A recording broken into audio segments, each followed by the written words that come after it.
Hi, I'm Wright from Wright Inspections, and today we're going to talk about RO systems, reverse osmosis. Many of us have these extra little faucets on the sink. Makes that drinking water that tastes real good. And it's a complicated system. A lot of us have a mess underneath the sink that you don't want to go near because there's so many hoses and parts to it.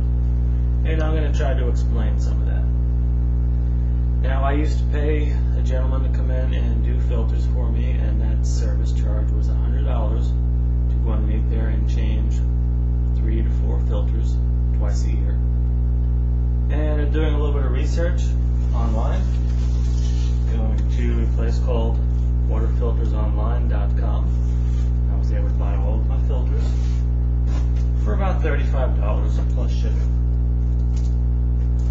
Now I have a 5-stage system, which means I have 3 pre-filters, then it goes through the RO membrane, then there's a 5th stage, which is a post-filter.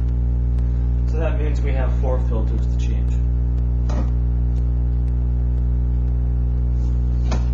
Now it looks like a lot when you're underneath the sink looking at it. I was able to find a easy to read diagram online that shows exactly how the water flows through all of it. And it's a very simple system once you understand that. So let's go under the sink. Now the main components you're going to have is going to be a rack of filters. Some have 2 canisters on the bottom, some have 3. That's the difference between a 4-stage and a 5-stage system. You'll have a bunch of tubing in different colors, and then you'll have your tank. This tank is what holds a gallon or so of pressurized water, because it takes time for these filters to make clean water. Now we're taking apart water filters, so expect water. Have a towel handy or something else to catch the mess, and the first thing you want to do is turn some valves off. You'll find a valve on top of your tank. Turn that off. And then you have to find another valve that actually feeds the system, which would be that one there. Once the valves are turned off, relieve the pressure in the system. Now sometimes this rack is mounted on a wall. It makes it a little easier to grab a hold of these filters and twist them off. Sometimes they're in here loose like this, and then you may be able to take the whole system out here and work on it, depending how long your hoses are. Now we have 3 different types of filters. There's your 5-micron filter. Check your packaging. 5 microns. Taste and odor filter. This one here, chlorine taste and odor reduction. And then the final one is carbon block pre-filter. Activated carbon filter cartridge. So these are the 3 that go on the bottom.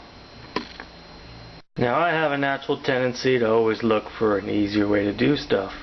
So if your system is loose like mine is, put a couple of screws on the back of the cabinet door. I can take it out and hang it on the door. Now I can work on it. I can get a pan under it to catch any water that comes out. Not always possible. Now they do make wrenches that fit these canisters. Sometimes they're on there pretty tight. I did not have one handy, but I was able to use an automotive oil filter wrench to get these loose.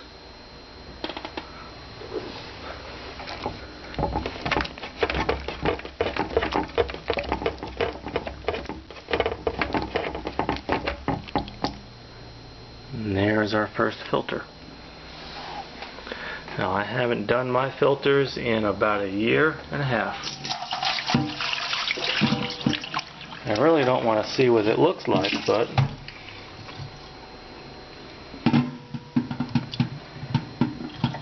that's pretty nasty. I think I will now do this every 6 months like you're supposed to. And that filter itself was the cheapest one. That was about $7 or $8. You can buy them in bulk. Okay, I've cleaned all 3 of the canisters out. You can use a little splash of bleach as a disinfectant to clean them out real good. Put the new filters in and screw them all back in. It's good to use a little bit of petroleum jelly or silicone grease on the top of it. You will see when you take it off it has a little on there that gives a good seal. After those 3 are done, then we move into our top one, which is our post filter. And this one can have either threaded fittings or hoses on the end. There's a few different types out there. And what we'll have to do is carefully screw these fittings out without damaging any of the tubing, because these tubings have special clips to release them, and you really don't want to mess with those. That's asking for leaks. Now this top filter is an easy one. It's got threaded fittings on it, but these fittings also have push-in hoses. Once you pull that little clip off, if you push in the bushing around the hose will come right out. And that makes it real easy to take the whole filter out.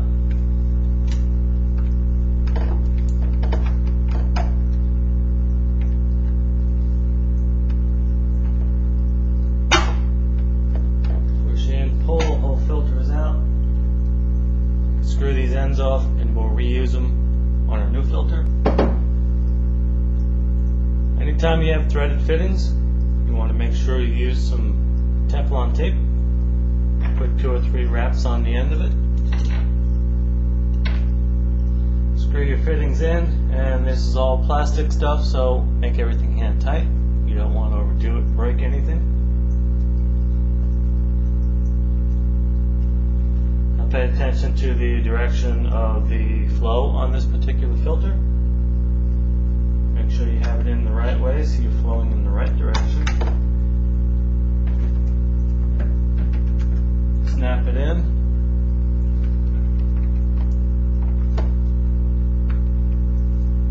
Slide those hoses in. Put these little clips back in. It's amazing how those fittings work.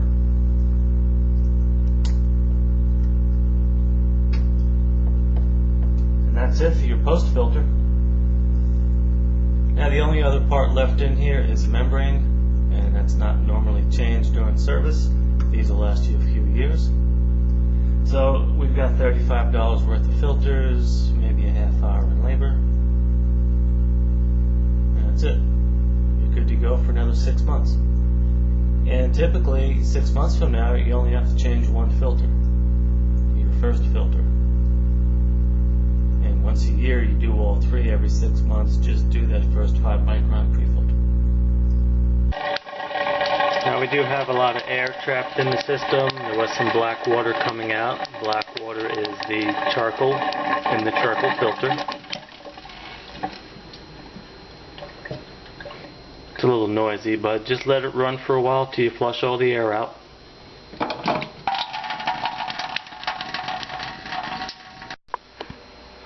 So there you go, everything's back in. Remember to check for leaks. I would check it a couple of times over the next 24 hours just to make sure. And this was my first time doing this, and now that I know how to do it, I'm an expert thanks to waterfiltersonline.com. Very helpful website. Just make sure you know what type of system you have so you get the correct filters. There are a few different kinds available. Hope this was a help. Thanks for watching.